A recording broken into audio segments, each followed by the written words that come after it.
En los ámbitos nacional e internacional tenemos principios y valores establecidos a nuestra disposición.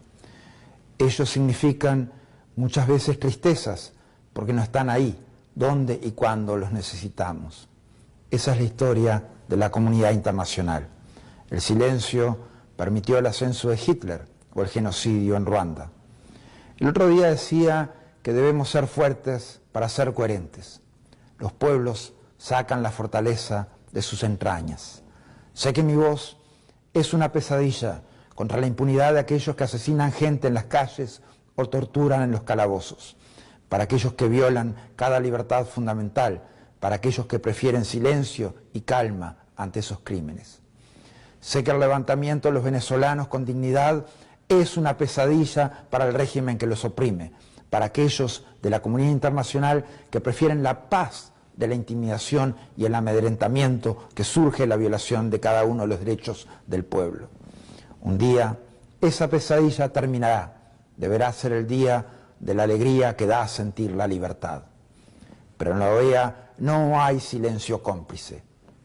20 países han llamado al régimen a detener la violencia. Muchos de ellos lo han denunciado con su propia voz en el plenario de la Asamblea General. Prácticamente las mismas voces que las del pueblo venezolano. Aquellos que representan más del 90% de nuestros compatriotas americanos, americanos del sur, del centro, del norte, del Caribe, que alzaron su voz para condenar y pedir soluciones. Obviamente también pedimos respeto para aquellos países que no lo hicieron, porque cada país es soberano para tomar las decisiones que entiendan pertinentes. Y porque además, todos juntos deberemos seguir trabajando y construyendo paz y democracia sin impunidad en el continente. He recibido públicamente una propuesta de negociación, mi renuncia a cambio del regreso de Venezuela a la OEA.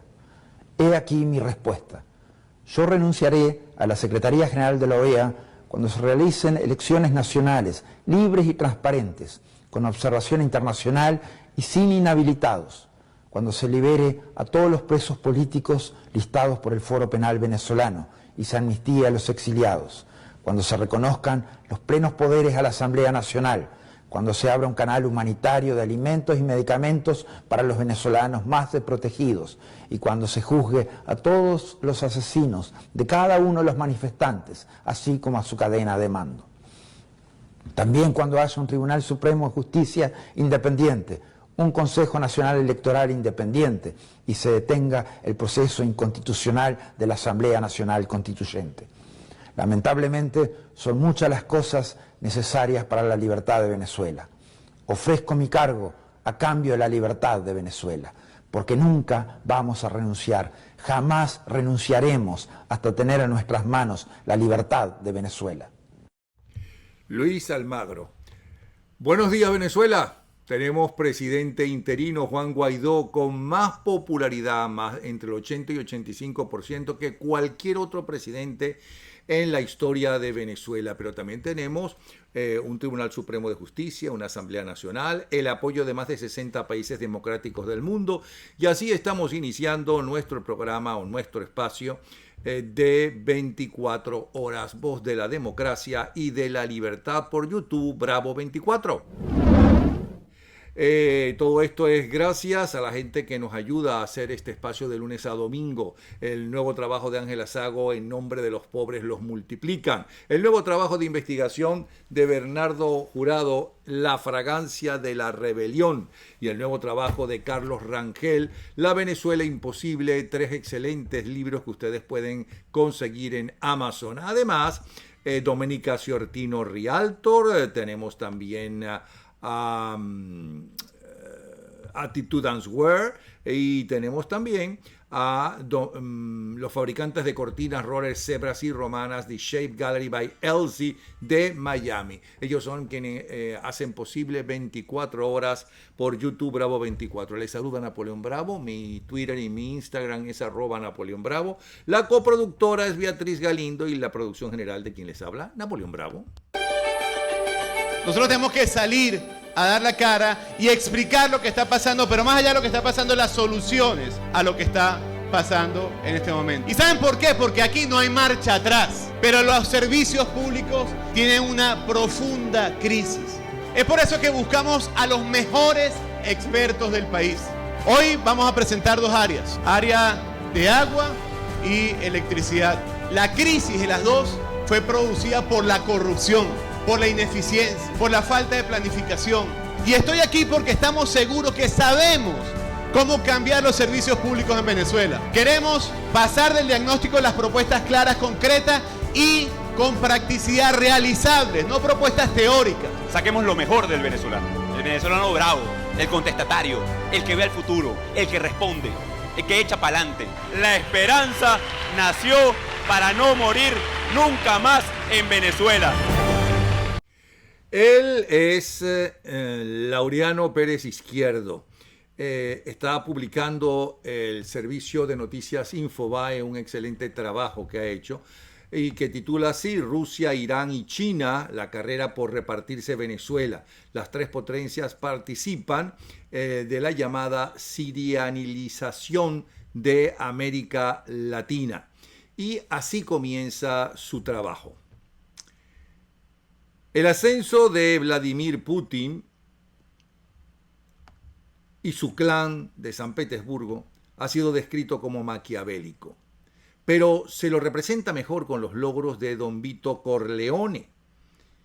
¿Sí? Así se lo representa. La red de traiciones, el secreto, las fronteras borrosas entre lo que es negocio y lo que es el gobierno y lo que es el delito.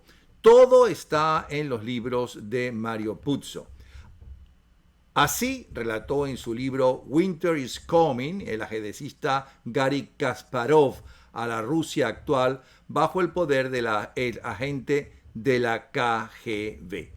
Un veterano escritor desde el exilio pasó el necesario tamiz de realismo mágico por Nicolás Maduro e hizo un paralelo. Comparó al dictador que habla con aves con Pablo Escobar Gaviria, el capo narcocolombiano muerto en diciembre de 1993, quien se incorporó fugazmente a la política y alguna vez soñó con presidir su tierra.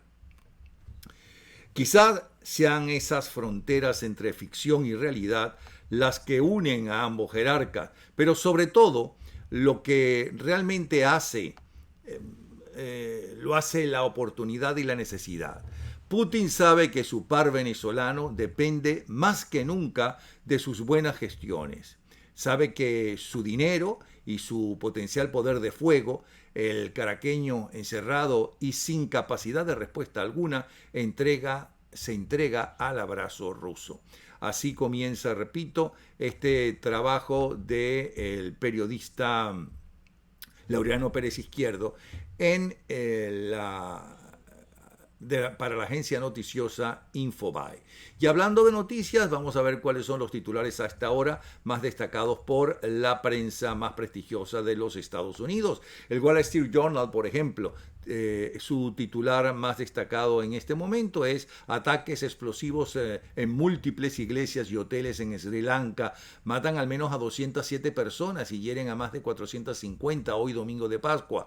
Los atentados parecieran ser una serie coordinada de ataques contra turistas y la comunidad minoritaria cristiana.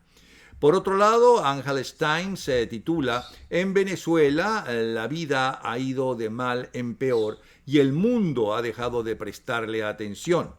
Para el Washington Post, el principal titular en este momento es que a medida que Trump envía mensajes mixtos con respecto a Sudamérica, Centroamérica y el Caribe, sus relaciones con Latinoamérica se han agriado. China y Rusia le han dado la bienvenida a ese caos que hay en América Latina. Y por último, el New York Times titula así: el FBI arresta al líder de milicianos armados que habían detenido migrantes en Nuevo México a punta de pistola. Larry Michael Hopkins fue arrestado bajo cargos de posesión de armas por un exconvicto. Este señor es un criminal peligroso que no debería tener armas alrededor de niños y familias, dijo el fiscal general de Nuevo México. El arresto hoy por el FBI claramente señala que la ley debe estar en manos de oficiales entrenados de la fuerza policial y no de vigilantes armados. Ese es el titular más destacado, repito, del New York Times a esta hora. Este espacio es gracias a la gente de Attitude and Wear en el centro comercial Magnolia Shops en Coral Spring.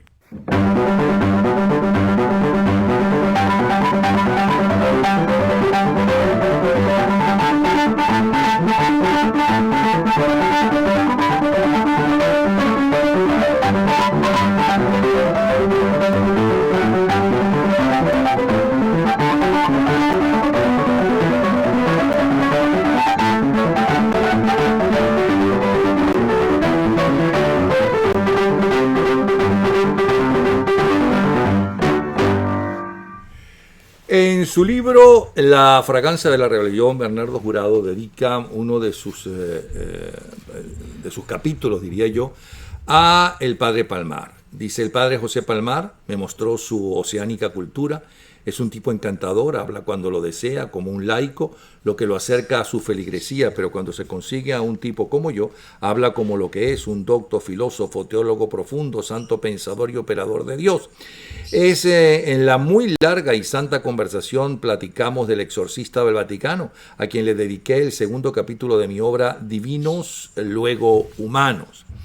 Palmar fue chavista al principio y en algún momento en que presenció una de las atrocidades y abusos de Chávez, al quedarse solos en el despacho le dijo: presidente, usted acaba de cometer un acto de corrupción con ese general, con ese coronel. Lo acaba de obligar a corromperse. Ciertamente, le contestó el occiso y agregó una frase satánica: corrómpete y serás mío. Y allí Palmar, hombre íntegro, decidió no solo dejar de participar, sino oponerse absolutamente. A raíz de lo cual, sigo leyendo más adelante a Bernardo Jurado, convencido de sus posiciones, templado como el más duro acero, de convicciones a prueba de balas, José Palmar fue torturado severamente por el régimen. Le rompieron en los servicios de inteligencia 7 costillas y con la culata de un fusil a golpes le sacaron los dientes.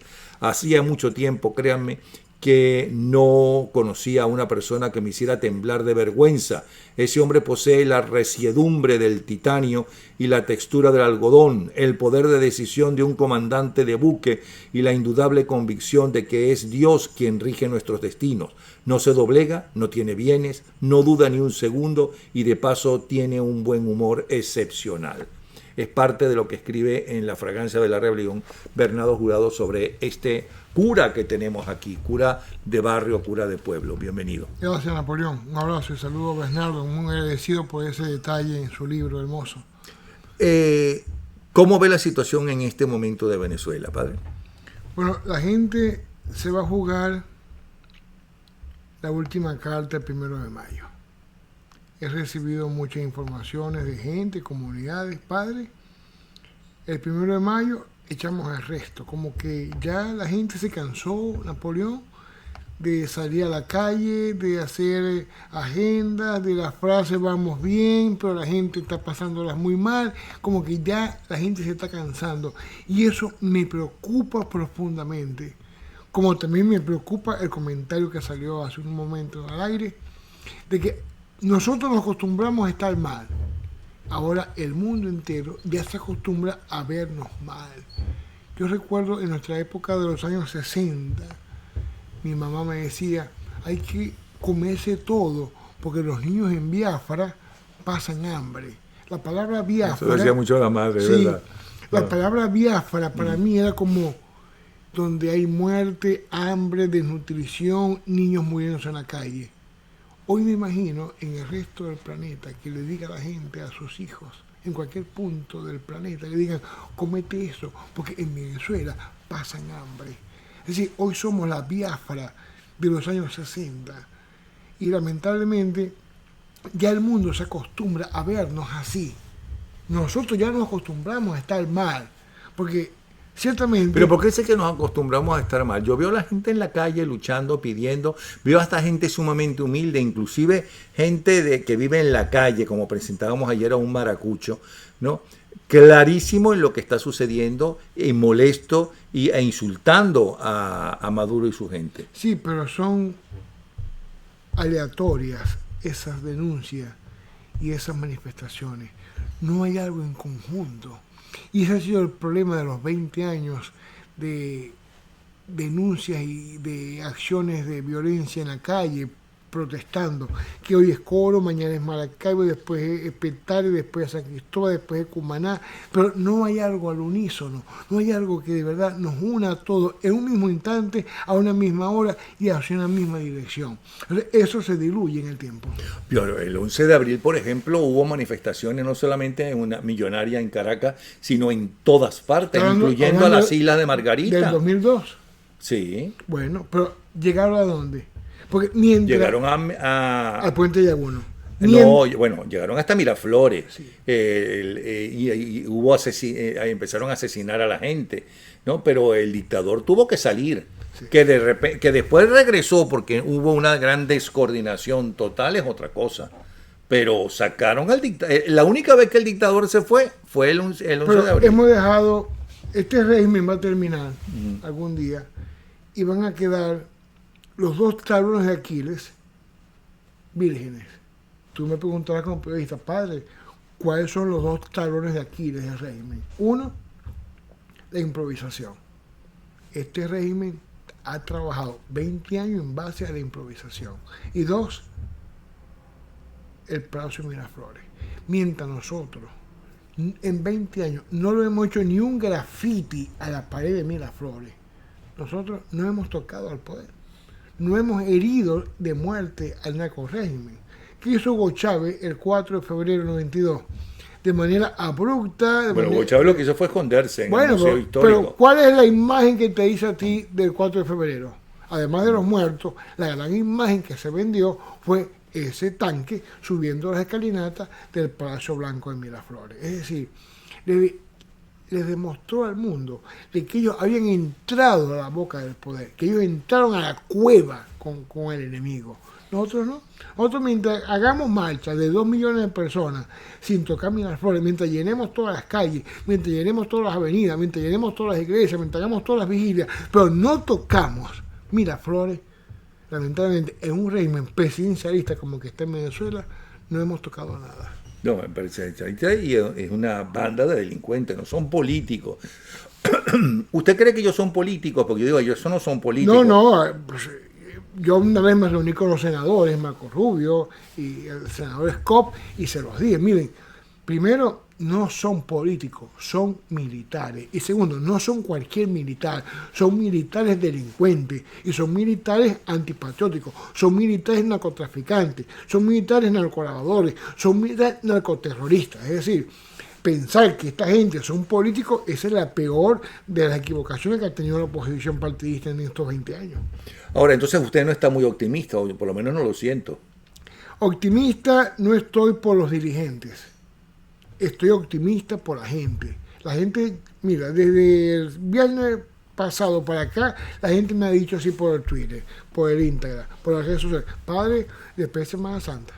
Padre, estamos esperando que pase Semana Santa. Esto se acabó, no aguantamos ya. Porque yo lo digo, caramba, ¿qué pasa con ustedes? Sobre todo los maracuchos. ¿Y por qué cree que la gente no ha salido? Fíjese, si algo logró los afroamericanos aquí en los Estados Unidos, con Martin Luther King a la cabeza, es cierto, pero después que murió siguieron adelante, es por las manifestaciones que ven en la calle, por los saqueos, por las quemas, por los robos, etcétera, etcétera. Vamos a estar claros. Si algo se logró en la Revolución Francesa, no fue pidiendo paz y haciendo manifestaciones solamente, sino tomando las sedes del poder, de los diferentes poderes, los diferentes ministerios, etcétera, etcétera. ¿Por qué aquí no sucede eso? No sucede lo que sucede en cualquier parte del mundo. Lo que está sucediendo ahora en París, por ejemplo. Mira, en París, ¿qué pasa, Napoleón y amigos que nos están escuchando? El venezolano de por sí transfiere siempre sus derechos a otra persona. Somos demasiado caciquistas, es decir, ya está un Juan Guaidó, entonces ya Juan Guaidó es el que capitaliza no solo toda la popularidad, sino toda la responsabilidad. Entonces, a él le damos toda la responsabilidad porque tenemos una mentalidad paternalista en situación de la calle. Mira, hace muchos años, en el 2006, hicimos un estudio, y digo, hicimos un grupo de profesionales, entre esos habían 2 sacerdotes, sobre el síndrome caribeño, que no sé si te he comentado esto en alguna vez en persona. Venezuela, ya que yo estoy en el exterior y estoy en el exilio, me he dado cuenta que somos únicos en el mundo. De verdad que sí. Nos medio parecemos un poco en nuestra situación de composición social y comportamiento social a los del Mediterráneo. Por ejemplo, tú te vas a la isla de Chipre y le preguntas a un chipriota, mire, ¿su papá de dónde es? Y el chipriota te va a decir, mi papá es italiano. ¿Y su mamá de dónde es? Española. Y su abuela materna es de Etiopía. Y su abuelo paterno, él es de Uganda. Es decir, allí no hay un mestizaje. Allí lo que hay es una inculturación. Igualmente pasó en Venezuela.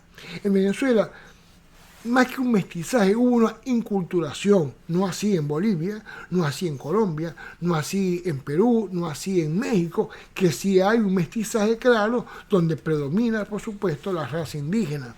Pero en Venezuela no, hay un mestizaje hacia una inculturación. Nosotros somos una mezcla de culturas. ¿Qué nos da eso? Nos da un síndrome caribeño. Así lo llamamos, señor Líker, a esta tipología del venezolano. Y el síndrome caribeño tiene un lado virtuoso y un lado defectuoso. Vamos con lo malo, porque siempre mi abuelo me enseñó a decir primero lo malo. El síndrome caribeño defectuoso tiene 3 tipologías. 1, el violento. Todos tenemos un violento adentro, que de nada se nos va la rabia y la ira y nos transformamos en agresivos. Yo recuerdo a Napoleón, una vez estaba en mi iglesia Guadalupe, ya en Sierra Maestra, celebramos la misa, muy bien, todo perfectamente, un amigo me dio la paz, la comunión, tal, y salió. Cuando me estoy quitando los ornamentos que ya terminé la misa, oigo unos tiros, ¡papá! Y salimos todos a ver. Se habían caído a tiro en un semáforo que está a 200 metros de mi iglesia, 2 personas, entre esos uno que salía de la misa.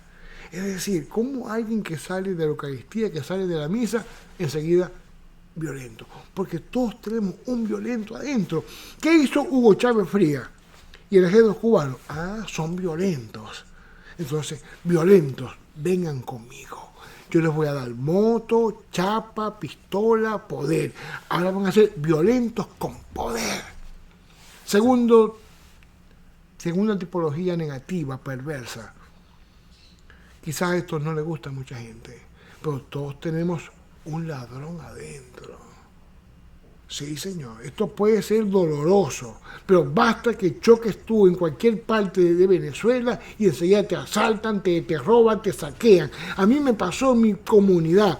Yo estaba a 500 metros de mi casa, me chocaron. Mis feligreses, ¿qué buscaban cuando fueron a socorrerme? ¿Ayudar al cura? No, a robarse el celular, el reproductor, lo que podían del carro. Dios mío, no puedes decir eso casi con el sacerdote, el amigo, el vecino, a quien conocen. Es decir, ¿qué hizo Hugo Chávez Frías? Son ladrones. Entonces pasa lo que escribió Bernardo Jurado en el libro, que le faltó un detalle muy importante en esa anécdota. Porque él me dice así, Hugo Chávez Frías, aquí yo aplico la ley de Fidel Castro. Y yo le pregunto, bueno, yo aplico la ley de Dios. Dígame usted, comandante, ¿cuál es la ley de Fidel? Y me dijo así, corrómpete y eres mío. Es decir, Chávez, cuando estábamos en la Cuarta República, yo escuché mucho esto, y todavía es fecha que se oye, los adecos roban y dejan robar. Y los copellanos... Los copellanos roban y no roban más nadie. ¿No? Se decía mucho, ¿verdad? Se decía mucho. Pero con esto es todo robo. Pero ese del pueblo era una parte del pueblo, o inclusive hasta una clase social diferente. Sí. Entonces, Chávez, ¿qué puso? Chávez te puso no solamente que robaras, sino a que tú promocionaras corruptos. Es decir, tú eres corrupto y corrompe a los demás. El tercer tipo de síndrome caribeño perverso. Todos tenemos un flojo adentro, un haragán adentro. Te voy a contar, Napoleón, mire, yo últimamente he estado trabajando en algunas empresas. Hermano, aquí hay que trabajar y cuando el venezolano llega a Estados Unidos quiere hacer lo mismo que hacía en Venezuela. Asueto, irse temprano, llegar tarde, jugar palitos, salir por teléfono, y eso aquí no lo puede hacer. Los venezolanos que yo conocí a lo largo de mi vida, y mire que he viajado y he entrevistado y he ido a todas partes en los diferentes programas, no son como estás diciendo. Bueno, pero esa es la parte positiva. Acuérdate que te dije que hay lo perverso y hay lo beneficioso del síndrome. Entonces tenemos el violento, tenemos el haragán y tenemos el ladrón. A esto Chávez le añadió algo. Esto sí es propio de Chávez en el 2006. Elecciones antes que tuvo las elecciones con Manuel Rosales. Nuestras madres soñaban con tener 3 hijos. Para tener un médico, un abogado y un militar. Excepto las del Táchira, que querían tener 4. El médico, el abogado, el militar y el cura. ¿Qué hicieron con las famosas misiones? Quieren tener un abogado. Vamos entonces a hacerle en año y medio un abogado. No importa si ese abogado, graduado por las misiones, sabe diferenciar entre un registro público y la notaría. No importa. ¿Quieren tener médico? Vamos entonces a hacer misión para adentro para hacer médicos integrales. No importa si ese médico ni siquiera sabe tomar atención. ¿Quieren tener militares? Y todo el mundo se forró de uniformes. Yo mismo me iba en el 2007, cuando cerraron RCTV, me iba yo a las casas, vamos a protestar, no puede ser que RCTV la van a trancar, no puede ser, vamos a salir a la calle. Ay, padre, no, porque los hijos míos están en las misiones y ellos están estudiando. Pero usted sentía que iban a trancar, a cerrar RCTV. ¿Sí? Claro, claro que sí. Pero yo estuve con Marcel Granier esa noche de cierre, hasta 5 minutos antes en su oficina, que él bajó entonces al estudio. Y todavía él creía que no, que era imposible que cerraran Radio Caracas Televisión porque es parte de la historia de Venezuela. Y decían, bueno, pero es que ustedes, tanto tú como Gustavo Cisneros, para Chávez son la oligarquía, sus enemigos, por mucho que digan que las amplias y demás cuentos, eso es mentira. Y ellos creían que no los iban a cerrar. Pero sí se iba a cerrar. De hecho, yo el lunes... Es que se lo dijo a mi mujer. El lunes... Yo esa peleita me la tomo. Claro, eso lo dijo. El lunes antes del cierre, yo estuve en Caracas. Y me iba a entrevistar en el programa de este periodista... en la mañana. En la mañana. Y me trancaron la avenida va a subir de Caracas de Maquetía para Caracas. Porque yo iba a pedirle públicamente al presidente Chávez que no cerrara el RCTV. Y recuerdo que no iba a ganar nada porque lo iba a cerrar. Recuerdo que me llamó Arias Cárdenas y me dijo, mira, no cometas ese error. Y yo, no, yo lo voy a pedir. Primero porque soy periodista, segundo porque el RCTV es la historia de este país. No puede ser. Y me interceptaron el carro donde yo me estaba dirigiendo a Caracas. Y no pude llegar a tiempo a la entrevista. Vamos ahora con la parte buena. El síndrome caribeño. Todos tenemos un Pacífico adentro. Un Pacífico. Siempre decimos, bueno, vamos a hablar, hablando se entiende la gente, no esperemos que llegue la sangre hasta el río, vamos a cuadrar esto, las cosas por afuera. O sea, hay un venezolano pacífico. ¿Qué hizo Chávez? Son pacíficos. Voy a abusar de su pacificación. Les voy a armar toda una guerra del miedo para que ellos su pacificación la conviertan en su debilidad. Todos tenemos un honesto adentro. Sí, un honesto. Gente que de verdad vive bajo la responsabilidad del trabajo y la honestidad. ¿Qué hizo Chávez? No se quieren corromper. Entonces utilizó las 5 herramientas con las cuales él fustigó e hizo añico al país. Si eres presidenciable, te exilio o te mando preso.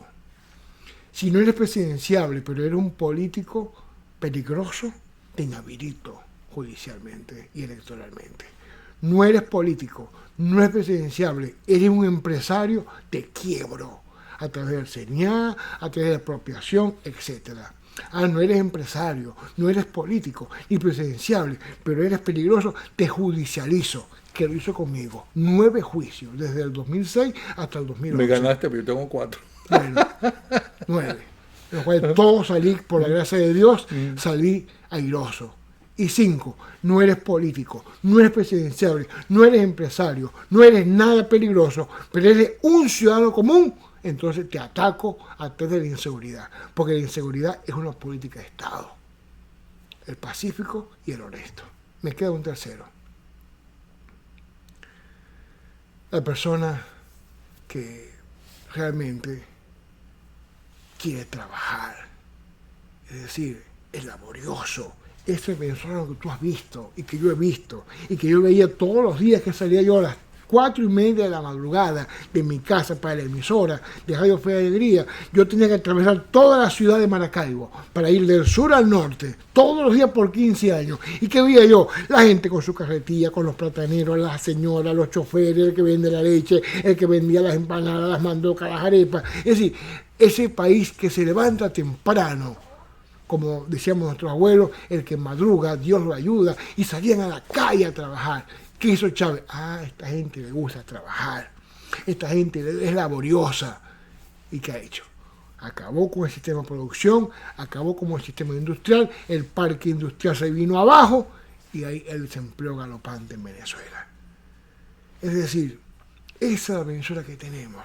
Y nosotros, por supuesto, yo me ubico en el síndrome caribeño virtuoso, pero eso no nos ha ayudado a salir del problema, como tampoco los que tienen el síndrome caribeño venezolano defectuoso han podido acabarse en Venezuela.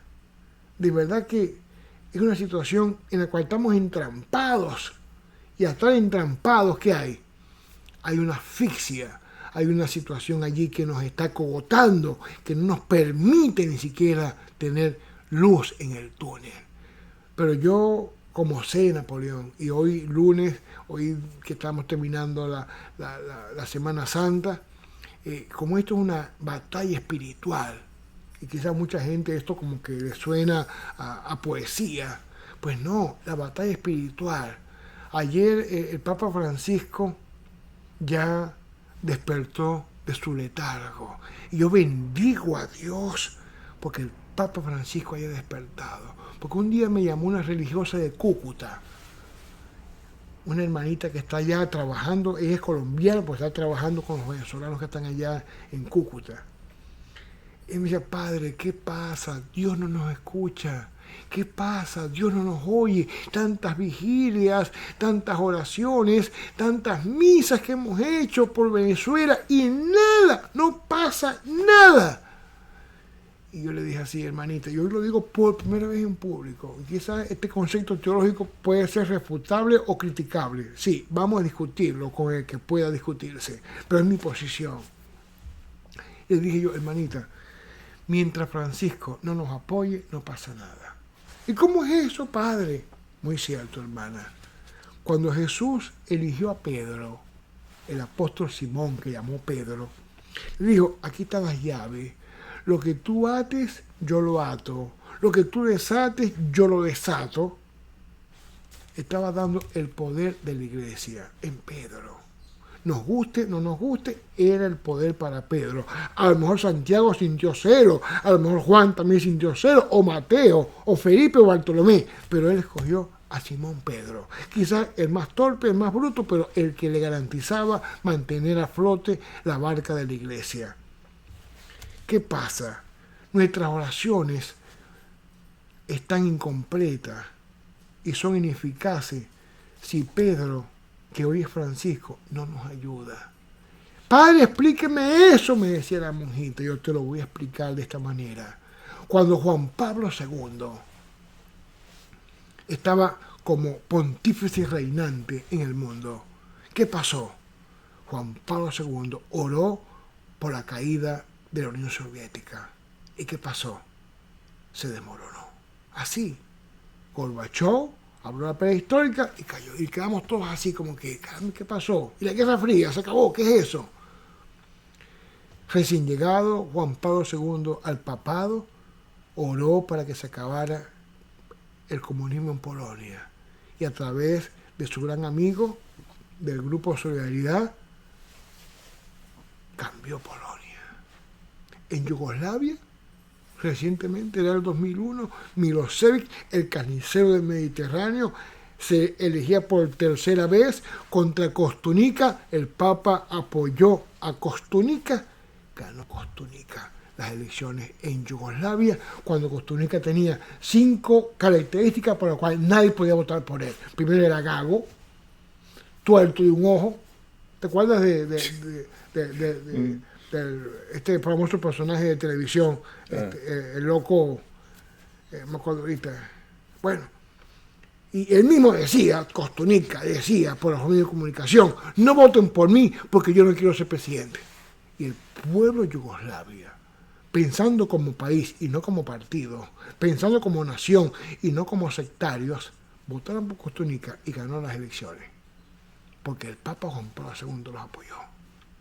Luego pasó en Chile, luego pasó en Perú con Fujimori, luego pasó con la ayuda que le dio la Iglesia a Estados Unidos con Noriega, luego pasó con Hussein, porque el Papa oraba para que cesara la violencia en esos países y se instaurara la paz y la democracia.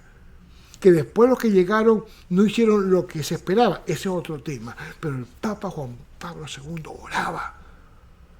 Tú no te imaginas cuando yo escuché de labios de Francisco que pidiera para que cesara la violencia en Venezuela, dije, aleluya, ahora sí es Pascua de Resurrección.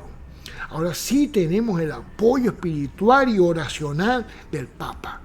Y por eso es que ahora me siento más tranquilo y más optimista. Inclusive estuvo reunido Trump con el Papa, bueno, reunido hablando por teléfono sobre Venezuela y creo que también sobre Siria. Sí, el problema de Venezuela es un problema local. O sea, no podemos decir no, que haga Estados Unidos con Venezuela lo que hizo con Panamá, por ejemplo. No, porque Panamá era Noriega y más nadie. Noriega y su cartel del canal del Pacífico y del Atlántico. Pero Venezuela no.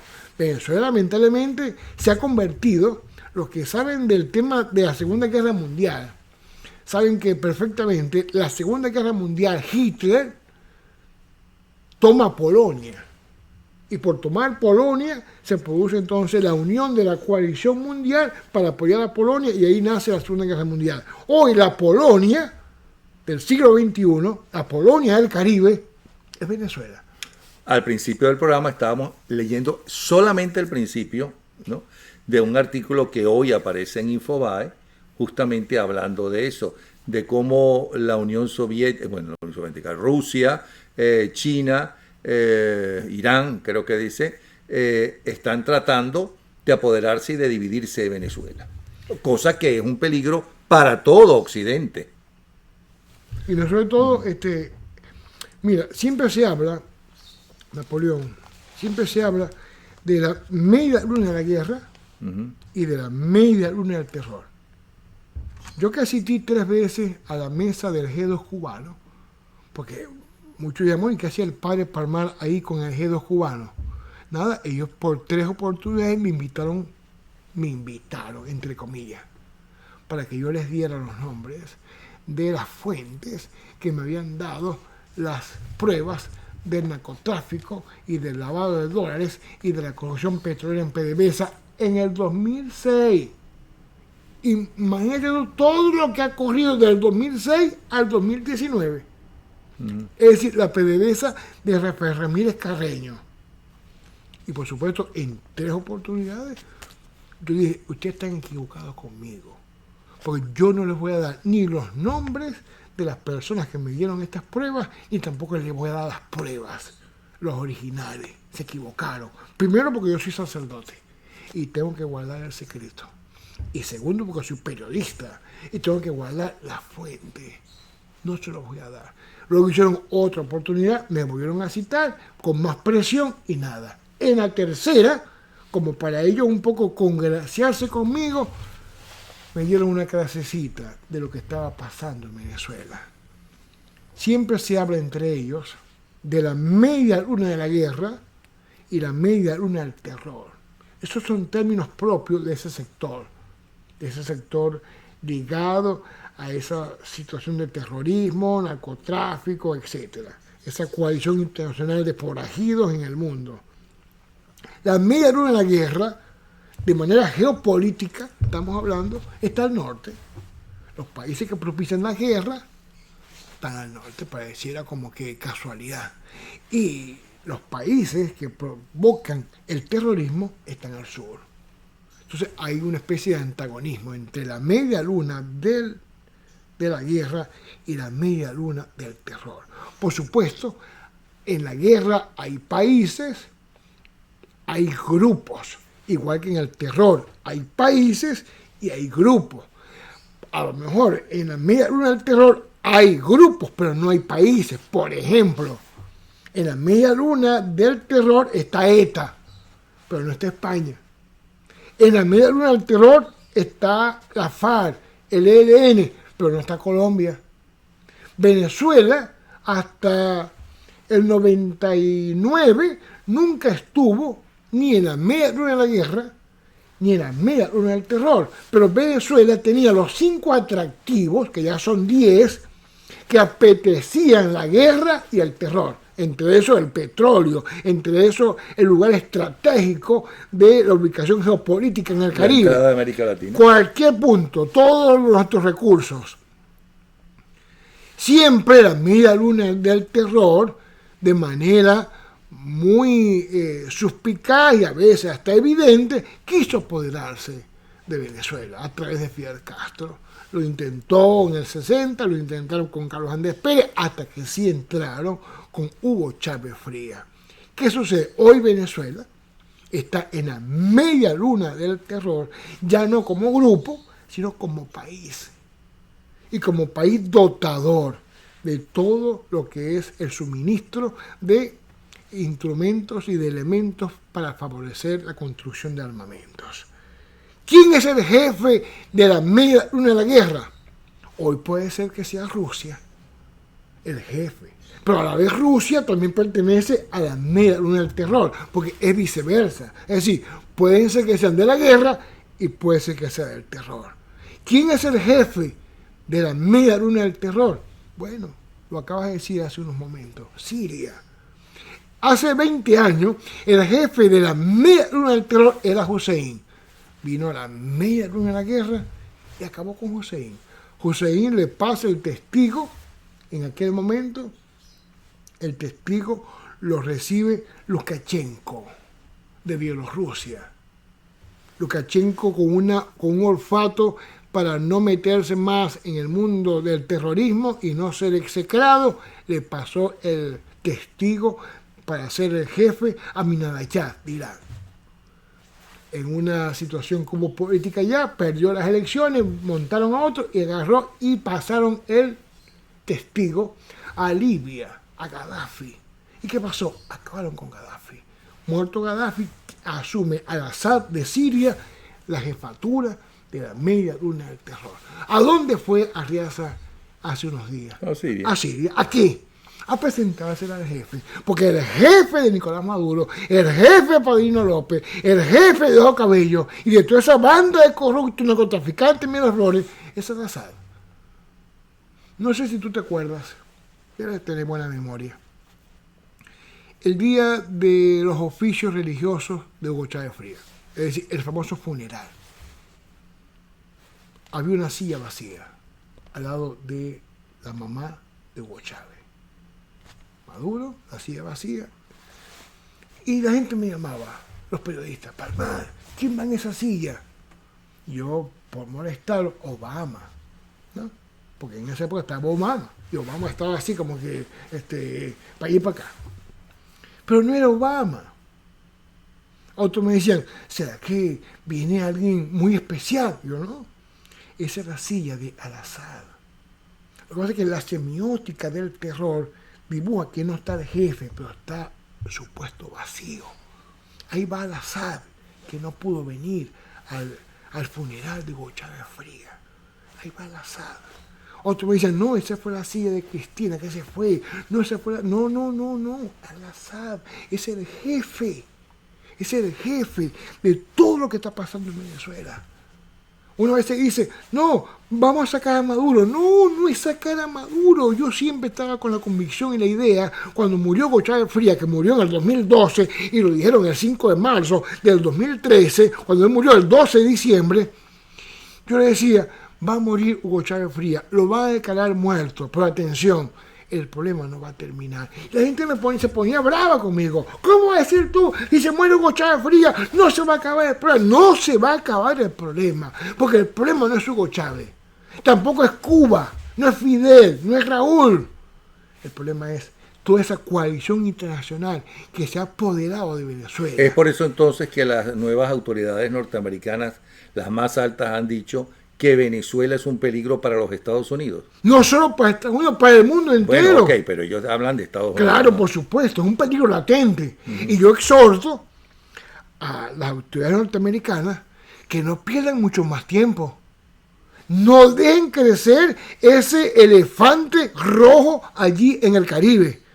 Porque ya no solamente la FARC, ya no solamente es el ELN, ya sabemos toda la cantidad de ejércitos paramilitares de la coalición internacional, de la mundo entero que están allí. Ya no es tan fácil sacar a esa gente. No es tan fácil. Ya no es con un plumazo. Hace 2 meses yo dije por los medios de comunicación que me lo sacó Infobae. Yo dije, sacar a Maduro va a ser lo más barato, lo más rápido y lo más eficaz. Con 3 misiles. Uno para Miraflores, otro para el Tiuna y otro para la base aérea de Maracay. Hoy no. Hoy, después de ver que Rusia tiene allí sus tentáculos, que China tiene sus tentáculos, que el Medio Oriente Islámico tiene sus tentáculos, yo digo, ya no es tan fácil y tan rápido, porque estamos perdiendo el tiempo por el eufemismo y la parafarfolla de que salida democrática, de que salida pacífica. Mira, se nos está empastelando la salida de Venezuela. Y ahora un grupo de la Mesa de la Unidad pretende cambiar la agenda a Guaidó ante la cese de la usurpación, gobierno de transición, elecciones libres. Incluso por ahí una arepera que tiene esos 3 sabores. Se voy a llegar ahí, señora, ¿qué tiene la arepa? Está cese de usurpación. Es decir, arepera en Venezuela. Sí, aquí en Holanda. Cese de usurpación. ¿Y qué es la arepa cese de usurpación? Sin carne. Sin carne. Es puro queso. Ok. Y gobierno de transición. Gobierno de transición es con carne y con queso. Y elecciones libres con todo. Bueno, me da unas elecciones libres con todo. Es decir, parecerá un chiste, pero la gente asumió, Napoleón asumió esa agenda. La hicimos como un credo. Cese de usurpación. Gobierno de transición, elecciones libres. Pero que además votaron, los venezolanos votaron en aquella famosa jornada. Por supuesto. Y tienen la obligación de hacerlo. El 16 de julio del 2017, nosotros votamos por eso. No, eso no es nada nuevo. Pero, Palmar, ¿crees que van a adelantar unas elecciones hasta el punto de que alguien dijo, cosa que no creo que haya sido Capriles, ¿no? Que podía postularse Maduro? No, lo que pasa es que Capriles fue malentendido. Aquí tengo que defender, eso es lo que yo creo. Que defender al flaco. Claro. Yo voy a defender al flaco. Sí. ¿Qué hizo el flaco? Él dijo, lo que le interpreto, y si no, bueno, que Capriles me corrija. Miren, que el mejor candidato del PSUV es Maduro porque es el que tiene más rechazo.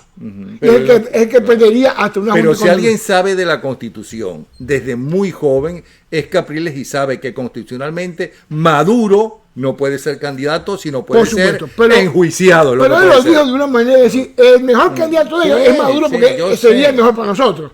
Pero la gente lo tomó al pie de la letra. ¿Qué quiero decir con esto, mis hermanos? Miren, y le pido esto a los dirigentes, porque yo los llamo dirigentes, no líderes, porque una cosa son los líderes. Sí. En estos días me llamó un diputado. Mira, ¿por qué tú no los llamas líderes? Porque no son. Ustedes son dirigentes, y más que dirigentes, son dirigentes de partidos de cuadro. yo le digo a los dirigentes de la Mesa de la Unidad, no se les ocurra cambiar la agenda de tercero al primero. Es decir, pasar de elecciones libres al puesto del cese de usurpación y pasar del cese de usurpación al tercer puesto. Porque eso es imposible. Sería clonar el 26 de mayo del 2018. Es decir, hacer unas elecciones con ese CNE, con ese plan república, con ese registro electoral viciado, y que los que estamos afuera no podamos votar, eso es clonar el 20 de mayo de 2018. Palmar, ¿tú crees que realmente la mayoría de esa asamblea, que Leopoldo López, su partido, que es donde está Guaidó, ¿no? Que son los que están ahí, entre otros, en la asamblea? No digo María Corina porque la sacaron de la asamblea, pero María Corina será otra que se negará. ¿Tú crees que ellos van a permitir que hagan eso? ¿Tú crees que la mayoría de la Asamblea Nacional piensa eso? No, ahora, lo lógico es con un grupo democrático que se discutan puestos. La mayoría no. Y que haya intereses. Pero las cabezas de los partidos sí. Yo estoy seguro que Ramos Alú lo piensa. De que Julio Borges, que por cierto lo pateó Pompeyo allá en Cúcuta. No lo saludó. Bueno, Rosales, Nuevo Tiempo, lo piensa. Es decir, hay quienes mandan, no son las manos que levantan los diputados. Hay quienes mandan, son las cabecillas de estos caciquistas, de estos partidos. Todavía no hemos pasado la Cuarta República en ese aspecto. Todavía está vivito y coleando allí. Y de esa manera no se puede hacer política venezolana. De esa manera no podemos nosotros permitir que se siga enlodando el país. Pero no me extrañaría de Manuel Rosales, que no es la primera vez que negocia con el gobierno o llega a acuerdos con el gobierno. Pero, ¿estás seguro de Ramos Alú? ¿Estás seguro de Julio Borges? Hay una prueba contundente, porque hay una cosa impresionante, y que una de las cosas que más me impactó del expresidente peruano es la carta que escribió. Y dejo mi cadáver a mis enemigos. ¿Ok? De Alan García. De Alan García, sí. Es decir, una de las partes sucias de la política, que no es nada nuevo, pero ahora con los medios de comunicación como están, que son muy poderosos, los Twitter y ese tipo de cosas, que antes no existían, ¿no? Es hacer la propaganda negativa a el enemigo. De hecho, ayer lo estábamos hablando, que a mí me dijo Oscar Llanes y me dijo Ramón J. Velázquez que ellos hicieron cosas contra Marcos Pérez Jiménez. Y en el caso de Oscar Llanes, él me dijo que él había inventado lo de la famosa motoneta que supuestamente Lord Chila Pérez Jiménez perseguía a la Pampanini, que era una actriz italiana muy famosa y muy tetona. ¿Ok? Pero yo siento que la mayoría de las cosas que se dicen hay que comprobarlas, porque se están insultando entre ellos. ¿Quién desprestigió a los políticos? No eran los políticos los que iban a los medios de comunicación a acusarse unos a otros. ¿Por qué Juan Guaidó ahora cambió la agenda? No, Juan Guaidó nunca dijo ¿Por qué ahora dice que elecciones antes? ¿Cuándo dijo eso? Es decir, ya se está hablando de elecciones. Ya va, Palmar. ¿Cuándo dijo que iba a ser las elecciones antes? Revisemos las últimas... Bueno, revísalo, porque yo eso no lo escuché de él. Elecciones antes. De hecho, no lo escuché ni siquiera. De hecho, ya cuando se habla, se dice elecciones libres, cese de usurpación, gobierno de transición. ¡Ey! Cuidado, porque te puede cambiar la agenda. ¿Y qué es lo que yo olfateo? Nada, Guaidó subió las encuestas, es el más lleno de popularidad de Venezuela, es la persona de mayor incidencia en el mundo de Venezuela, y me imagino a Ramos Alú, a Rosales, a Julio Borges, a Capire, al propio Leopoldo, en celopatía. ¿Cómo quemamos a este? Muy fácil. Siempre habrá alguien que sale. Lo acabas de decir. Oíme, me imagino a ellos, pero no te consta. Ok, pero ¿quién promociona el cambio de agenda? Porque antes era cese de usurpación, perfecto. Gobierno de transición, enorme. Elecciones libres, para allá vamos. Pero ahora, ¿por qué ponen de primero elecciones libres? ¿Pero quién la pone? ¿A quién escuchaste decir eso de todo lo que acaba de mencionar? ¿A quién escuchaste eso? Napoleón. No que te lo ha dicho otro. Guaidó, en las últimas locuciones, cuando ha hablado de la agenda, ha colocado de primero, y no creo que se haya equivocado, elecciones libres. Corrigió después.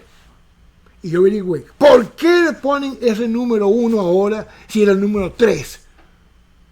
Pero tú Y no dijiste empecé que corrigió a después. investigar. Por lo tanto, hay la presión interna de aceptar una negociación con Maduro hacia elecciones.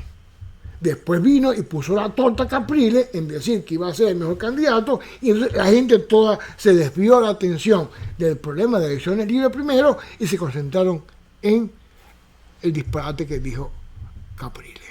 Por eso digo que no era un disparate, tú mismo acabas de decir ok, que pero- no dijo pero lo que la gente dice que pero la dijo. gente lo interpretó de esa manera Ajá. y se desviaron, porque el problema Pero es que entonces hay que decirle a la gente, oigan, escuchen, los enemigos están en Miraflores.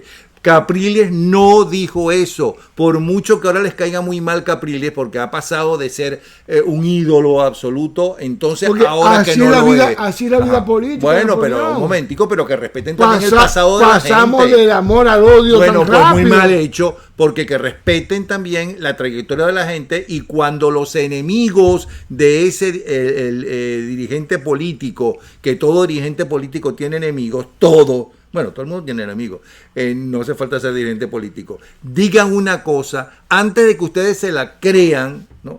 Tienen que comprobarlo, tienen que demostrarlo. Es lo mismo que pasó con Ade y Copey. Lo mismo, los que se desprestigiaron en Venezuela no eran los medios de comunicación, no eran los periodistas. Entre ellos mismos. Eran entre ellos mismos, ¿no? Que iban a los medios a insultarse.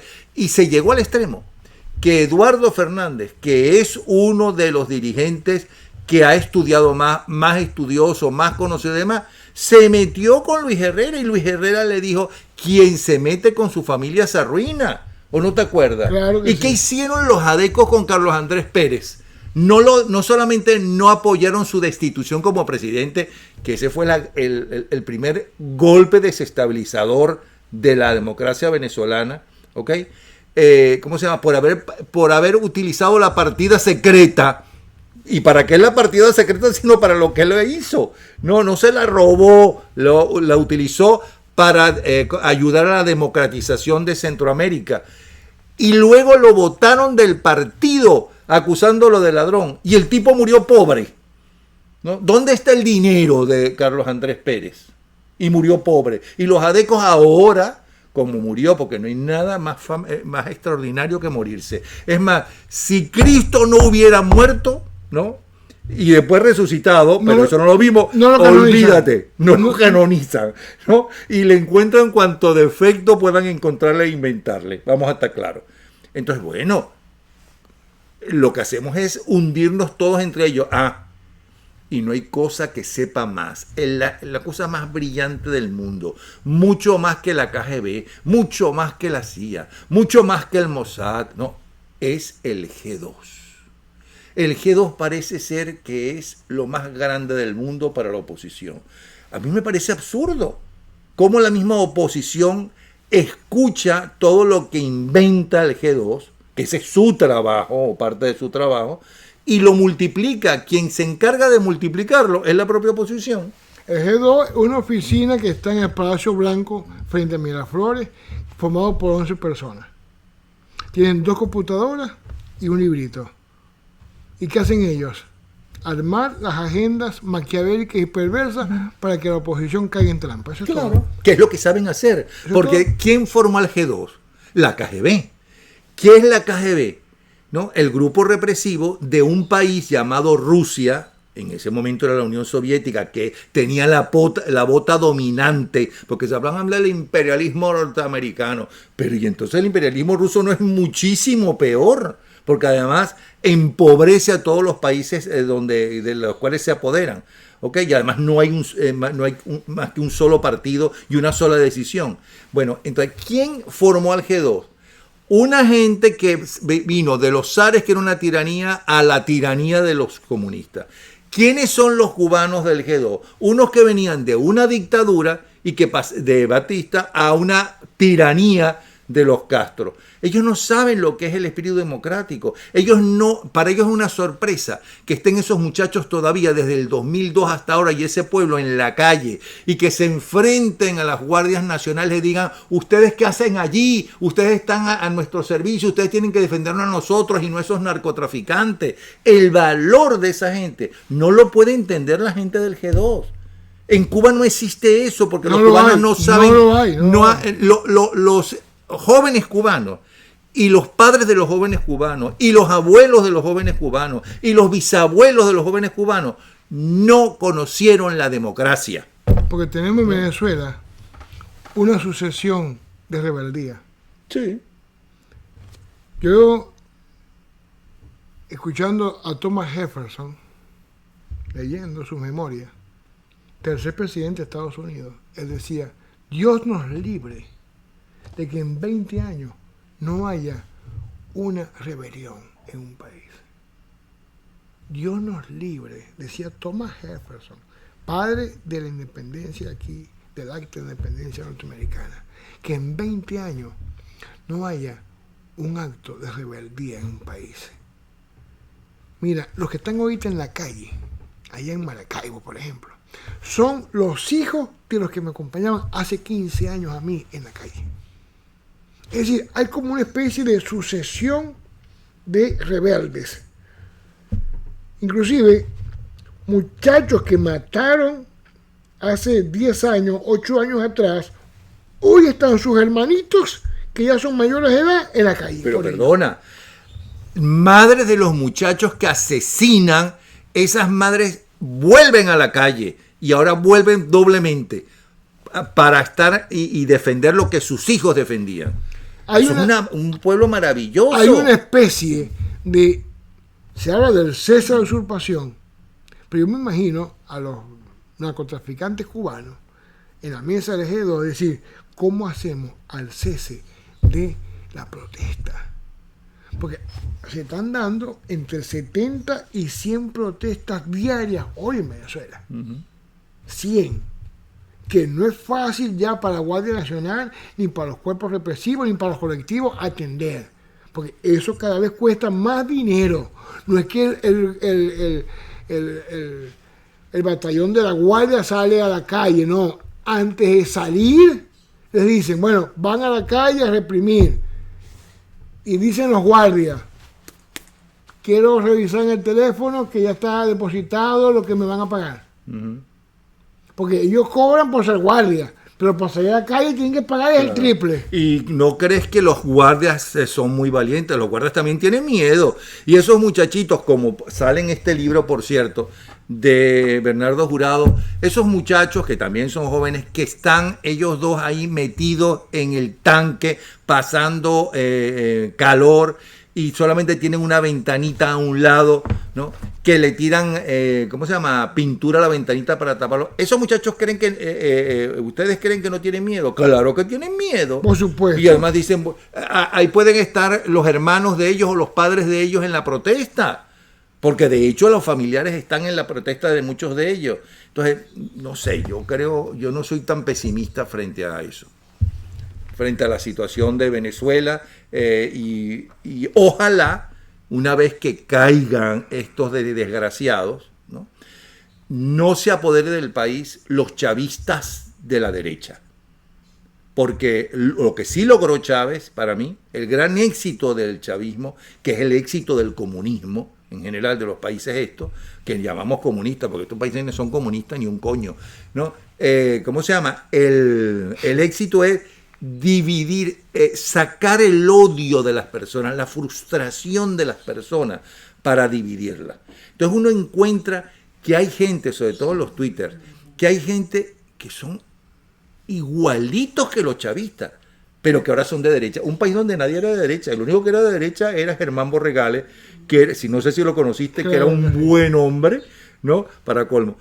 Y que tampoco era comunista, porque los comunistas llegaron a los izquierdas. Récord Guinness de inscripción candidato. Le ganó a María Bolívar, pues. Sí. Bueno, en la izquierda tenía un 10% y más nada. Entonces, ahora todo el mundo es de derecha. Entre y Solano se disputaban en el último lugar. Sí. Todos los partidos, hasta los copellanos eran de centro izquierda.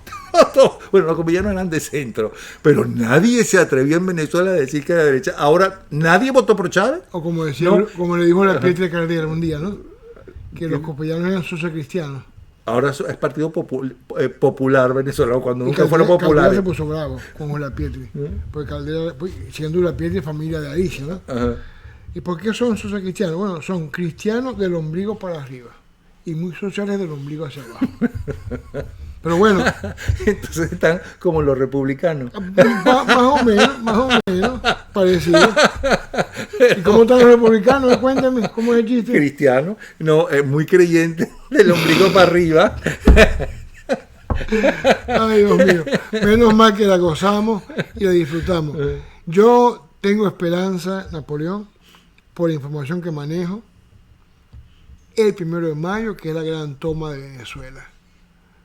Yo creo que ahí tenemos que echar el resto. No solamente en Venezuela, sino los que estamos en el exterior. Hay que apoyar con nuestras oraciones y con nuestro esfuerzo, si es material, apoyarlo a esa gente que va a salir a la calle. Porque yo creo que ya esa es la última. A mí nunca me gusta dar fechas, porque la gente quiere que uno como que es el pitonizo o uno como que es el profeta de Venezuela. Padre, ¿cuándo se va esta gente? Yo hubiese querido en el mismo 2002, cuando Carmona, pero no se fueron, regresaron más fuerte. Bueno, el 1 de mayo. Yo sé que ahorita la Semana Santa tapó un poco la situación, la gente se calmó, la gente volvió un poco a los templos a rezar, pero a partir de esta semana que ya está iniciándose, nosotros tenemos que retomar la pelea, la lucha, la batalla y no perder la esperanza. Si bien es cierto que yo estoy ahorita un poco pesimista por los dirigentes de los partidos que están liderizando esta contienda. Pero no de siente, calle. perdona, Permar, que los dirigentes también han despertado y abierto los ojos. Acuérdense que hay gente que inclusive los que no son tan jóvenes, porque los fundadores de los partidos murieron, que no son tan jóvenes, vivieron también, les pasa a diferencia de lo que le pasa a los rusos y a los cubanos, que siempre han vivido una dictadura, ellos vivieron en unas democracias perfectibles o no, pero entonces ellos lo único que sabían era que con los dirigentes tenían que llegar a acuerdos, ¿no? ¿Me explico? ¿No crees y no sientes que ya han abierto los ojos y se han dado cuenta que esa gente no es democrática, que con esa gente no se puede sentar, que no se puede dialogar? Esa no es mi preocupación. Ajá. Mi preocupación es que son comprables. No todos son comprables. Mi ¿Pero y qué te preocupación- pasa? Mi preocupación es que un maletín puede cambiar toda una situación de un país. Y ahí no se manejan ideologías, ahí no se manejan estrategias políticas, ahí no se manejan tácticas de ninguna especie electoral, ahí se manejan son negocios. Negocios. Y cuando es negocio, es dinero, es plata. Diría tu amigo Pérez Jiménez, el yemeo. Pero mira, no era mi amigo. No era tu amigo. Por si las moscas. No. No, ningún dirigente ha sido mi amigo. No. Ni Yo enemigo creo- tampoco. Pero te aseguro que hubiera estado preso en la época de Pérez Jiménez, seguro. Y te Y aseguro que que- me hubieran encerrado el programa mucho y te- antes que Chávez. sí, y te aseguro que- Chávez lo cerró. Mira, te aseguro Pérez Jiménez no hubiera sido chavista. Por Dios, para empezar, Pérez Jiménez quería a Venezuela, era nacionalista, ¿no? Y las mejores obras se hicieron con Pérez Jiménez. Algunas de las mejores, y toda pero que- también las mejores obras se hicieron con López Contreras, Medina, que fueron los que empezaron a organizar todo el sur de Venezuela, la ciudad universitaria, con Pérez Jiménez, con ADE y con Copey. Ya te llegó. Bueno, sí, porque Los fíjate que demás la Venezuela desfenestraron. fue el primer país con la moneda más fuerte junto con el marco en el mundo hasta el final del gobierno de Carlos Andrés Pérez I, de mayor movilidad social y además de los mayores crecimientos en el mundo hasta Carlos Andrés Pérez I, incluyendo el de Carlos Andrés Pérez I. Y eso que tanto el final de Pérez Jiménez como el gobierno de Betancur, el petróleo estaba muy abajo. Luego, gracias al canal de Suez, subió todo lo que tú quieras, pero hubo gobiernos que no tuvieron el dinero, ¿no? Y casi sin el dinero que no tenía Caldera en su segundo gobierno, que no tenía tampoco dinero para hacer las cosas, y así todo creció el país, hicieron crecer el país. Mira la educación, lo que hicieron con la educación venezolana. O sea, tampoco nos olvidemos de que aquellos gobiernos eran muy buenos. Creo que el amigo de Pérez Jiménez eres tú. No, yo... Mi mamá tenía cariño por Pérez Jiménez, a pesar de que era copillada. Porque había una especie de ambiente, según mi madre, cuando Pérez Jiménez, como que yo no nací en la época de Pérez Jiménez, por supuesto, pero siempre yo escuchaba en casa que me decían, si tuviera Pérez Jiménez no pasara esto. Con Pérez Jiménez no había delincuencia. Por supuesto, todo el tema de la Seguridad Nacional, de Miguel Silvio Santos, el tema de Pedro Estrada, todo eso, por supuesto, es la historia. Pero Pérez Jiménez, al lado de estos vándalos. Ay, no. Pero es que Pérez Jiménez no dura ni unas horas en Miraflores. Estos acaban con Pérez Jiménez. A Pérez Jiménez lo sacó Hugo Fernando Casaba. A esto ni que vaya Popeye el Marino lo saca. No, mira, Pérez Jiménez quien lo saca, porque yo hice la historia contemporánea narrada por sus protagonistas, entre ellos Pérez Jiménez y los enemigos de Pérez Jiménez. Pérez Jiménez, ¿no? Cuando vio, porque él tenía el poder, porque el cuartel donde estaba las municiones y demás estaba a favor de él. Acuérdate que Hugo Trejo con los tanques se fue, no sé por qué, a la encrucijada, ¿no? Los aviadores que se alzaron inmediatamente acabaron y se fueron a Perú, creo que se fueron. Pérez Jiménez, cuando vio que los cadetes, que sus cadetes, ¿no?, en la escuela militar estaban alzados en contra de él, dijo, mire, vámonos de aquí. Y como él me dijo que me echó una maldición, Pérez Jiménez, ¿te voy a echar los cuentos? Sí, porque creo yo, porque cuando sí, porque cuando lo estaba entrevistando en un momento me dijo, y se acordarán de mí. ¿Viste? Y entonces yo me dije, para mí, no le dije a él, para mí, coño, ¿cómo me voy a acordar yo de un dictador? ¿No? Todos los días me acuerdo de él. Ay, Dios santo. Pues mira tú que una carta pastoral de Monseñor Arias Blanco, una sola carta pastoral puso a temblar Sí, era otro país, era otro, y ahora era han otro hecho presidente. 20 años, hemos hecho 50.000 cartas pastorales, ni coquito la ha picado. Sí, porque estos son unos narcotraficantes, estos no son ni políticos, ni quieren al país, ni son unos delincuentes. Mira, es como Fidel Castro. ¿Qué hizo Fidel Castro? ¿Por qué Fidel Castro murió en la cama siendo dictador? Bueno, porque entregó al pueblo cubano como carne de cañón, como le dije yo en su cara en una entrevista que dio la vuelta al mundo, como carne de cañón al pueblo cubano. Como los rusos no podían, ¿no?, meterse directamente ni en África ni en América, por la división después de la Segunda Guerra Mundial entre rusos, entre norteamericanos e ingleses, que son los triunfadores, ¿no? Entonces, esta parte, África y América, le correspondía su influencia a los Estados Unidos. ¿Qué hizo el vagabundo, el malandro de Castro? ¿No? Pico de plata, como Chávez, por cierto, un pico de plata. ¿Qué hizo? Bueno, ustedes me mantienen, me sostienen. Geográficamente es un triunfo para la Unión Soviética tener una isla en todo el frente de los Estados Unidos.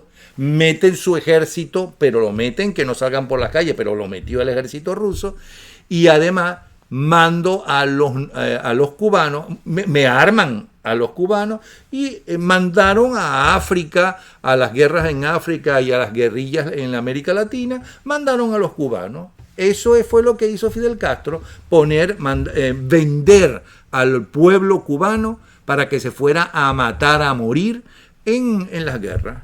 ¿Qué otra cosa hizo? ¿Qué otro logro hizo? Nada. Y a mí que no me lo digan, porque yo lo conocí y yo fui varias veces a Cuba, ¿no? Pero no iba a Cuba con la boca abierta así, como la primera vez que fui con un grupo de venezolanos, y entonces vieron unos bloques de 4 pisos, nada que ver con los superbloques que hizo Villanueva cuando Pérez Jiménez, y los bloques de Caricao y todos esos sitios que hizo la democracia. Mira qué maravilla, porque la gente pierde el sentido de las proporciones. La gente quiere enamorarse de un padre, de un caudillo. La gente necesita pertenecer a un club o a una religión ¿cómo se llama? O a un partido, y necesita tener un jefe, la mayoría de la gente, digo, ¿no? Y entonces se obnubilan. Pero lo bueno y lo malo de hoy en día es que como ya no hay ideologías, porque esas ideologías que resultaron para una época, ya con las nuevas tecnologías y el nuevo país, eso ya no resulta.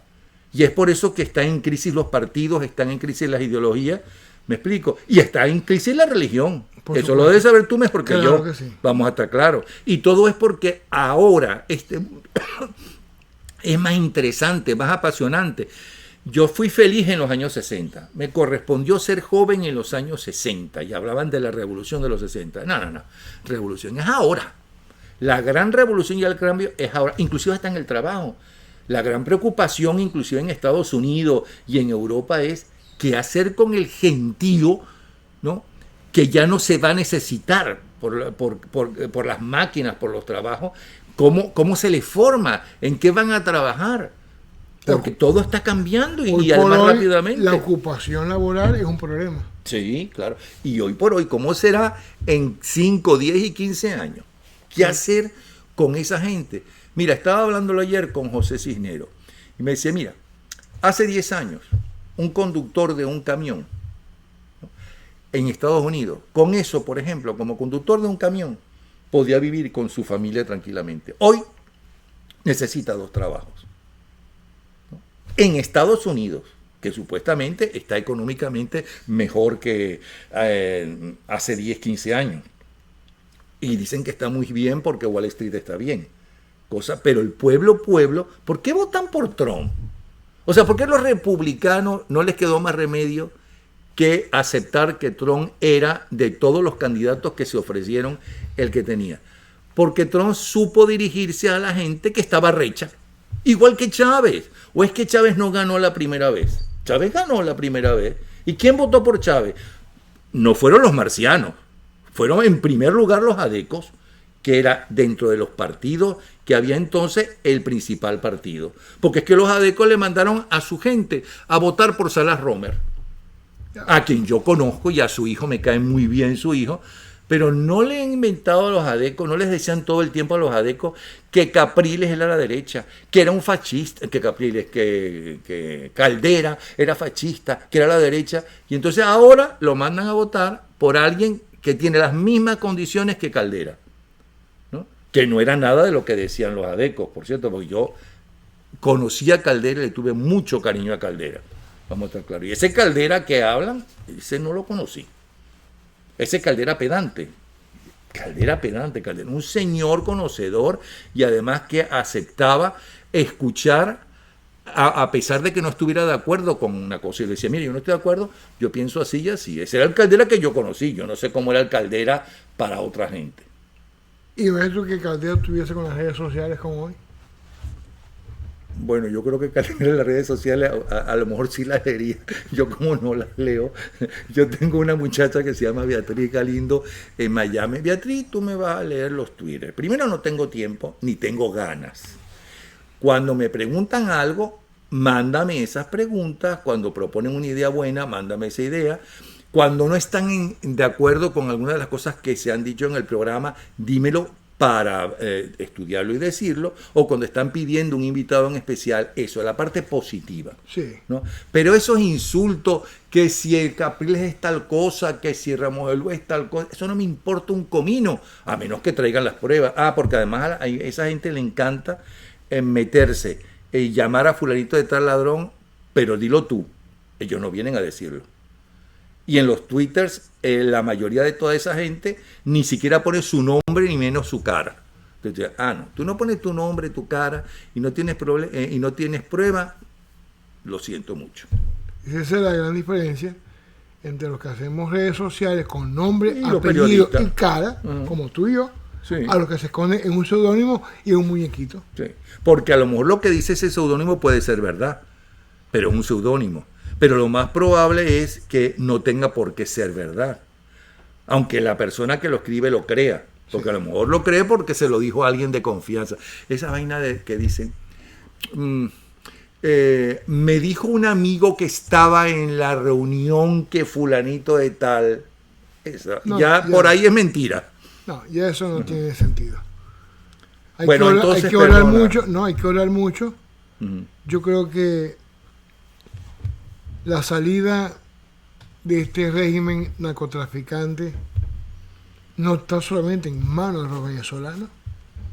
Ya desde hace mucho tiempo la salida tiene que ser una coalición, tanto internacional como nacional. Ya Ecuador lo pidió. Sí. Y sobre todo, yo soy de los que piensan, Napoleón, y anoche cuando estábamos ahí en la entrega del libro de Bernardo, yo estaba, porque me hicieron varias preguntas la gente ahí, y la gente me preguntaba, ay padre, ¿usted qué piensa? Estados Unidos, ¿por qué no se ha metido? Entonces yo decía, un momentico. Yo creo que todavía hay posibilidades de que nosotros hagamos la salida. Todavía. Con todo y que no tenemos armas, con todo y que a lo mejor tenemos mucha división interna, con todo y que hay un antagonismo entre los dirigentes. Todavía nosotros tenemos la posibilidad de la salida en nuestras manos. Y yo aboco, como siempre lo he hecho, y anoche entre amigos militares y compañeros de armas hice esos votos. Yo todavía apuesto a la sensatez, a la cordura de algunos militares activos que están allí dentro de las Fuerzas Armadas venezolanas. Porque así como hablaste del tanque, de estos muchachos metidos en el tanque que está reseñado en el libro de Bernardo, también yo puedo hablar de los que están sentados allí en las comandancias, de los que están sentados allí en los puestos de comando. Yo todavía apuesto, con todo y que muchos de ellos son cómplices de narcotráfico y han hecho la vista gorda a narcolavados, etcétera. Pero detrás de ese componente militar, yo todavía apuesto de que hay un hálito, y miren la frase que estoy utilizando, hálito, es decir, hay una chispa de esperanza de que esta gente, cuando llegue la hora cero, no sé cuándo será, pudiera ser mañana, como pudiera ser el 1 de mayo, no sé, cuando llegue la hora del no volver para atrás, la decisión, yo creo que allí nosotros vamos a tener unas Fuerzas Armadas, si no aliadas totalmente con la oposición ciudadana, por lo menos no las vamos a tener en contra. Es decir, yo apuesto a que los militares, y conozco muchos militares activos, conozco a muchas familias de militares activos que inclusive piden oración y piden que nosotros hagamos cualquier plegaria al Todopoderoso para que ellos puedan, cuando llegue el momento decisivo de mirar la democracia y apartarse de la dictadura, mirar la libertad y apartarse de la esclavitud que tienen ellos allí, poder ellos lograr la salida de Venezuela. Claro, por supuesto, inmediatamente que se dé la acción interna, nosotros necesitamos el apoyo internacional. Lamentablemente, todavía el tema Rusia, el tema China, Medio Oriente está allí pululando. Pero le pedimos al Todopoderoso que a través de la diplomacia, y aquí sí tengo yo que hablar de la diplomacia, ejerza una labor de equilibrio para que se aparten Rusia, se aparte China, se aparten los grupos terroristas y pueda que Venezuela logre su emancipación, su liberación y su inicio de desarrollo. Porque anoche se hablaba en el programa que estábamos con Bernardo de Singapur. Pero Singapur, ahí hay dos elementos. El Singapur para liberarse y el Singapur para prosperar. Todos miramos cómo prosperó Singapur. Sí, cómo no. Perfectamente. Un país que hoy por hoy es el segundo país de Asia mejor equipado desde el punto de vista tecnológico y de mejor economía. Sí, muy bien. El asunto de Singapur fue cómo se liberó. Que es lo que yo tengo miedo de Venezuela. Y es el temor que anoche Bernardo lo decía con toda propiedad también. Porque Singapur vino y acabó con todo lo que era del pasado humano.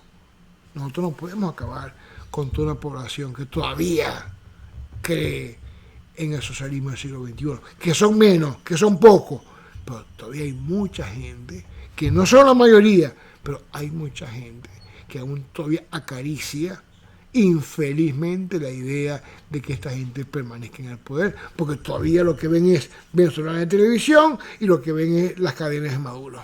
No tienen más nada. Y comen la bolsa crack que les mandan cada 3 meses y con eso se mantienen. Pero Venezuela cada día va creciendo en esa gran fuerza motora que es lo espiritual y está creciendo en esa fuerza motora que es lo social. La crisis nos ha llevado a que nosotros nos reencontremos con la familia. En Maracaibo, por ejemplo, mis familias pasan una semana en casa de una tía, cuando hay luz, se van para otra casa cuando hay luz. Es decir, no es que se están adaptando, ni tampoco se están acomodando. Están sobreviviendo. No, estamos sobreviviendo. Pero también eso ha ayudado a reconocer la solidaridad de un venezolano, como también aquí en el exterior nosotros hemos encontrado el gran gesto de la solidaridad. Es decir, tenemos que aprender. Esta lección de 20 años tenemos que aprenderla. Y la vamos a aprender aplicando el Salmo 1. El Salmo 1 dice, bendito el hombre que confía en Dios. Y coloca hasta un ejemplo, el salmista. Es como aquel que siembra un árbol al borde del río, el que confía en Dios. ¿Qué va a pasar con ese árbol? Dice el salmista. Y se responde el salmista, ese árbol nunca va a morir, va a mantenerse siempre frondoso.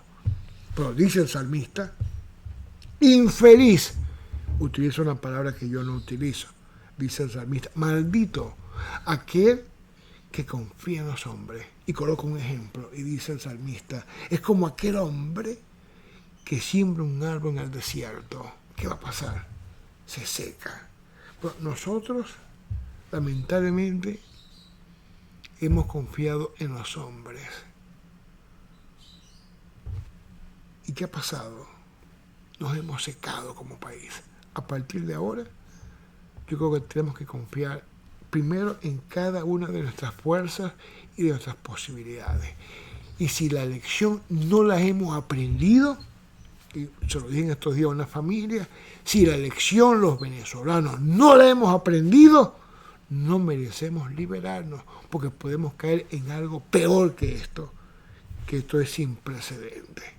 Pero si la lección está aprendida, y yo estoy seguro que la hemos aprendido, a juro, a trancazo, como decía mi abuelo, pero la hemos aprendido afuera, en el exilio, la hemos aprendido en la cárcel, en las torturas, en la hambruna, en la escasez, en el desabastecimiento, en la violencia callejera, ahí la hemos aprendido. Entonces merecemos ser libres y comenzar una nueva patria. Lo que sí te digo, Napoleón, para terminar, es que yo estoy seguro, quizás nosotros no lo vamos a ver a plenitud. Dios quiera que sí. Y cuando digo no lo vamos a ver, no me refiero a tiempo. Me refiero a que todos somos hijos de la muerte. No sabemos de qué vamos a morir ni cuándo vamos a morir.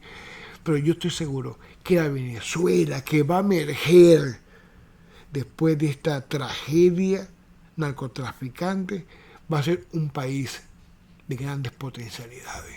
Porque imagínate tú, hay esta estadística, Napoleón. De cada 10 venezolanos que estamos afuera, 3 no van a regresar más nunca, porque no tienen nada que buscar a Venezuela, porque todo lo tienen afuera.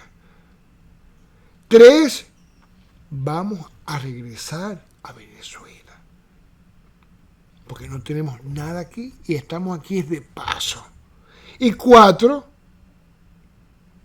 van a ir y venir.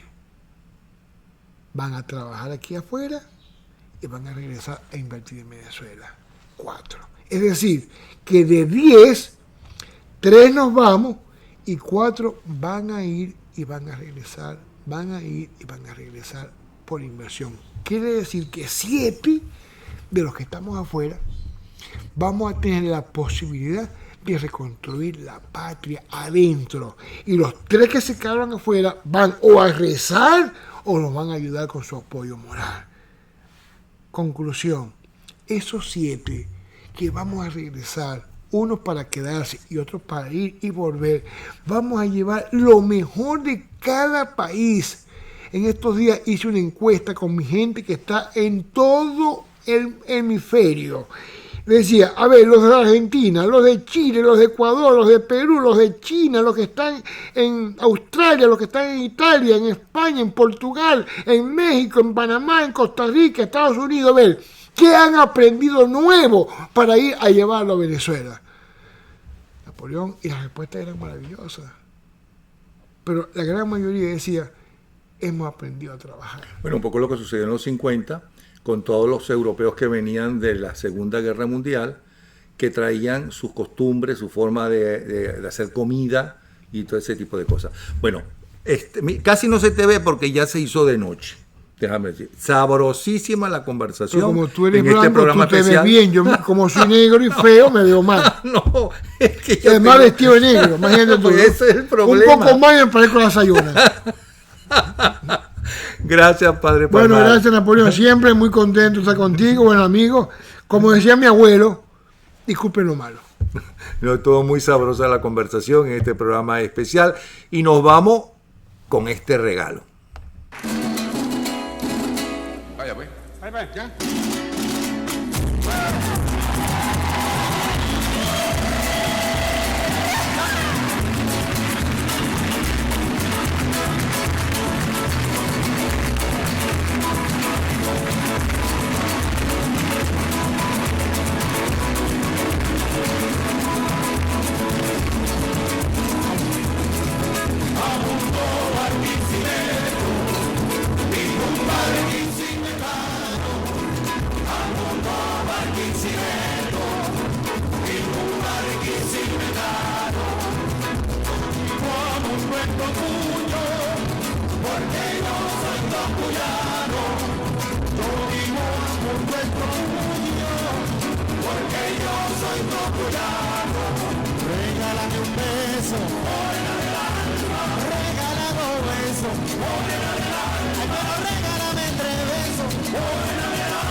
Ese palo está muy mal picado. Ese palo que lo picaría. Ese palo está muy mal picado. Ese palo que lo picaría. Ese palo está muy mal picado. Ese palo que lo picaría. Ese palo está muy mal picado. Ese palo que lo picaría. No soy el moreno aquel que canta la despedida. No soy el moreno aquel que canta la despedida. Para chero, eso puedo ver cómo todos pongan silencio. Serio. Lo mejor.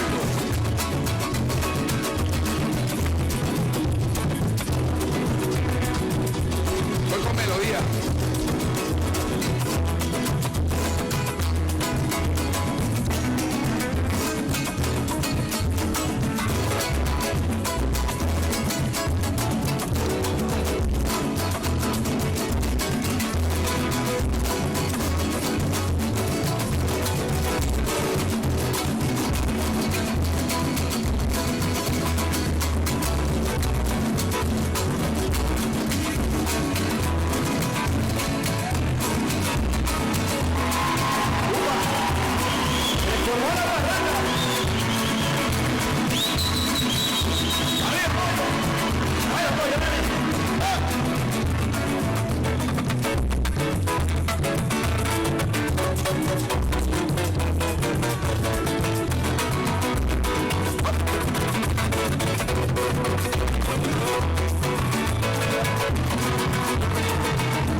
Arriba, compadre.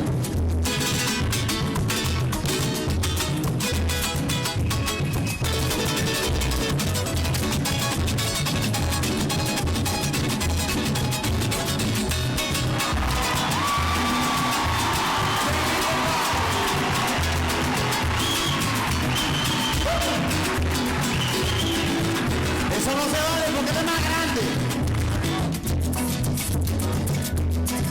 Se me reventó la prima, se me reventó el gorro, se me reventó la prima, se me reventó el gorro.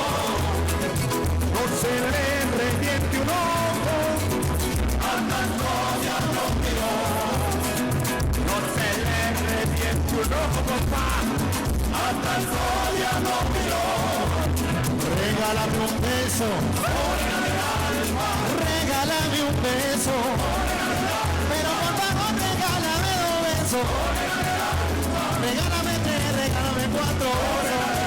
Adiós porque ya me doy quizás como el mar, adiós porque ya me doy quizás como el mar, mañana no se me acaba, y los tambores,